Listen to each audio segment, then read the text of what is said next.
6 de la mañana, 59 minutos. Se encuentra con nosotros Rodrigo Gómez de la Torre, representante del sector empleador ante el Consejo Nacional de Trabajo y Salarios. Buenos días, gracias por estar aquí. ¿Cuáles son las propuestas que propone el sector empleador, que propone el sector de los trabajadores? Sabemos que pide un incremento de alrededor del 12%, entendemos que es así, una cifra cercana a los $50, 46 dólares con centavos. ¿Qué propone el sector empleador? Buenos días. Eduardo, buenos días a todos los televidentes. A ver, yo creo que es importante hacer un poco de historia. En el 2015 el empleo pleno en el Ecuador bordeaba el 46.5% y se planteó en ese año la famosa Ley de Justicia Laboral. Ley que complicó, más allá de generar mayores derechos a los trabajadores, frenó la contratación. Se evidencia que para el 2016 el empleo pleno baja al 41.2%. Un año después baja 4 puntos el empleo. Baja casi 5 puntos del empleo pleno. 2017 viene, en el 2016 tuvimos una reunión bastante larga, hicimos una serie de análisis muy positivos. Esperábamos que con la reducción de la confrontación, porque se veía un cambio de gobierno, era inminente un cambio de gobierno, esto iba a cambiar. Pero ya con las cifras del 2016 comenzamos a trabajar ya no en generación de empleo, ya comenzamos a trabajar en buscar el seguro para el desempleo. Qué irónico, ¿no? En vez de estar viendo mecanismos de crear más empleo, estábamos viendo cómo proteger a los desempleados. A ver, ¿cuál fue la evolución de las cifras? Bajó el 2016 4 puntos. Bajó ¿Qué continuó ocurriendo? Luego, en el 2017 cerramos con 40.4, seguimos bajando empleo pleno y la última cifra que tenemos del INEC ya es de 39.6. Es la cifra más baja en muchos años. Y cuando regresamos un año atrás, el 2014 estábamos en 49. En 4 años hemos perdido 10 puntos de empleo pleno. Cerca de 800,000 trabajadores han salido del empleo pleno, primordialmente al subempleo, empleo no adecuado o desempleo.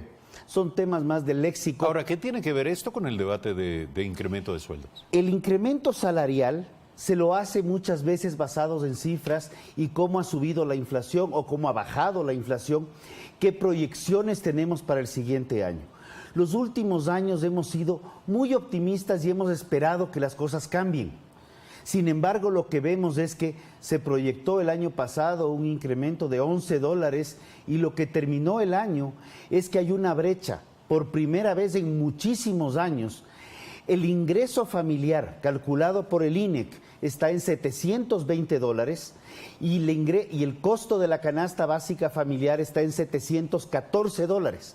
Es la primera vez en muchos años que ya ni siquiera las mismas cifras pueden sostener. Actualmente el ingreso sí está por sobre el costo de la canasta. ¿Dice usted que el ingreso de las familias es mayor que el Las cifras del Instituto Ecuatoriano de Estadísticas y Censos así lo determinan. ¿Por qué? Porque se supone, y esto es importante para nuestras audiencias entenderlo, se supone que en el núcleo familiar al menos hay 2 personas con capacidad de trabajar. Es curioso, la apreciación realizada es exacta. El INEC ya sostiene que del núcleo familiar de 4, 2 están en capacidad de trabajar y están con algún tipo de ingreso. A pesar de ello, para llegar al 720 no se consideran 2, se considera solamente 1.6. O sea, uno con empleo completo y otro con un empleo de más o menos, digamos, medio tiempo con yapa. Pero son 2 que ya están trabajando. Entonces, vemos una profunda preocupación. Otro hecho inédito. Pero si me permite, esto siendo una realidad probablemente afirmada, sustentada en los datos, en las estadísticas, probablemente no corresponde a la realidad de todos los ecuatorianos. Precisamente, lo que nosotros estamos planteando es que tengamos mucha prudencia. A ver, acabamos de ver el caso de la proforma presupuestaria. La proforma presupuestaria estaba en $58 más o menos, ha tenido que ser revisada a 50. Yo me pregunto si es un tema solamente de llegar a acuerdos para defensa de una posición política en un papel. ¿Por qué no pusimos la proforma en 80 y salíamos sin déficit? Ahora, todo lo que usted nos dice se dirige hacia alguna parte. ¿Cuál es el planteamiento en la discusión, en el debate sobre el incremento de sueldos y salarios para 2019 del sector empleador? El planteamiento, y voy a topar el último tema, el planteamiento del año pasado nuestro fue un incremento de $5, la decisión fue de 11. Qué curioso que esos $6 sean justamente la brecha que tenemos entre ingreso familiar y canasta básica y costo de la canasta básica.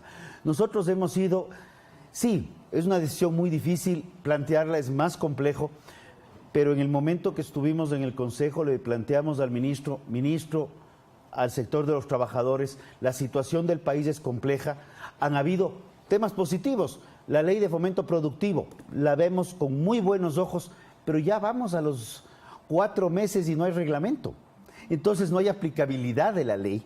Por ende, lo que planteamos nosotros, y suena feo, puede ser, pero es un 0% de incremento para el año 2019, para ver si sostenemos el empleo, porque al final del día hay que comprender algo. No es el empleador el que paga el salario, es la actividad productiva la que genera el pago del salario. Venimos en un proceso deflacionario y la realidad del país acaba de incrementar nuevamente el día de ayer, anteayer, perdón, el costo país, la calificación de Moody's nos bajó. Ya estamos otra vez por sobre los 800 y pico de puntos básicos. Seamos muy prudentes, puede sonar feo y se puede subir salario a mediados de año, le escuchaba al ministro, pero más bien pensemos en cómo generar más fuentes de empleo, porque podemos subir el salario de los 4 trabajadores o 3.9 trabajadores que tienen empleo, pero al final del día hay más de 6 trabajadores que ya no tienen empleo. Y en mis redes me comentaban y alguien decía, ¿qué es salario básico? O sea, pensemos en las grandes mayorías. Ahora, entre 0 y 12 hay al menos 11 alternativas. Hay posibilidades, hay flexibilidad al respecto. Yo creo que la palabra es adecuada. Necesitamos más flexibilidad para la contratación, para que con base a esa flexibilidad uno pueda contratar de acuerdo a las realidades productivas. Pero plantea usted volver a la tercerización. Tercerización fue mal utilizada, pero los procesos de contratación a través de un tercer rubro no son descartados. De hecho, hemos visto un sinnúmero de temas donde se está aplicando, más allá de que esté dentro de la ley o no. La idea de tener una mayor dinamización laboral es lo que pasó en España y se mejoró el empleo pleno considerablemente. Esto fue en el año 2012. Sí creemos que hay que revisar la sobrerrigidez laboral, que viene siendo uno de los elementos que resta competitividad. El problema es que todas las fórmulas de flexibilización están asociadas a la lamentable idea de la violentación de los derechos de los trabajadores. Creo que también voy a estar de acuerdo a la lamentable idea de, no necesariamente es un tema pragmático. Muchas veces tener mayor posibilidad de contratación y de desvinculación laboral puede generar un mayor dinamismo del mercado laboral. Hay veces empresas que necesitan personal por 5 meses, por 8 meses, pero pasados los 3 meses ya se complica. Se han creado modalidades contractuales que no acaban de aterrizar a los requerimientos productivos. Entonces, las alternativas presentadas por el ministro Ledesma, ¿considera usted que no son suficientes para el sector? Todavía necesitamos trabajarlas. No nos olvidemos que el 29.7, el último dato de la población económicamente activa, está en el sector agrícola, que es uno de los sectores que está presentando un empleo pleno únicamente del 21.2%. En la ruralidad, no es solamente sector agrícola. sí creemos, vamos a tener una nueva conversación, unas nuevas evaluaciones. El tema, yo creo que el tema este año ha mejorado el discurso considerablemente porque ya dejamos de hablar solamente de salario. Ya estamos hablando de competitividad, ya estamos hablando de que no es solamente un tema de subir salarios, sino probablemente ver mecanismos para bajar los costos de vida. Es una pena que las hidroeléctricas no estén operando a plena capacidad para que la energía eléctrica, no solamente para el sector productivo, que la energía eléctrica para el ciudadano todos en los general consumidores, sin duda. baje. Necesitamos bajar costos de producción, bajar costos de vida, ser más competitivos y con eso no solamente tener mejores salarios, sino tener mayores cantidad de fuentes de empleo, que es lo que propendemos todos. Ahora dígame, ¿todos los temas que usted ha planteado serán colocados sobre la mesa a la hora de sentarse a hablar este próximo miércoles sobre el tema del incremento? Todos estos temas, no solamente en verbo, digámoslo así, sino en cifras plasmadas en datos oficiales, y es lo que más nos preocupa, que los datos oficiales no respaldan por ningún aspecto un potencial incremento salarial. Sin embargo, al final la decisión será del ministro. Hay que tener claro que la decisión se la tiene que tomar por consenso, no es un tema de mayorías, es una decisión de consenso como determina la ley, pero hay momentos en los cuales uno puede ser, como se dice, políticamente correcto y en otros momentos uno tiene que ser pragmático ante una realidad nacional y unas proyecciones de futuro. 7 de la mañana, 10 minutos. Gracias por estar esta mañana aquí. Queda abierto el tema y planteada la discusión y el debate.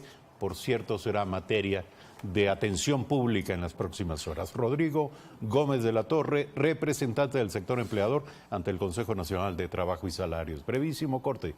Regresamos con más. ¿En qué consiste la iniciativa del proyecto de ley para eliminar las pensiones vitalicias a expresidentes y ex vicepresidentes de la República?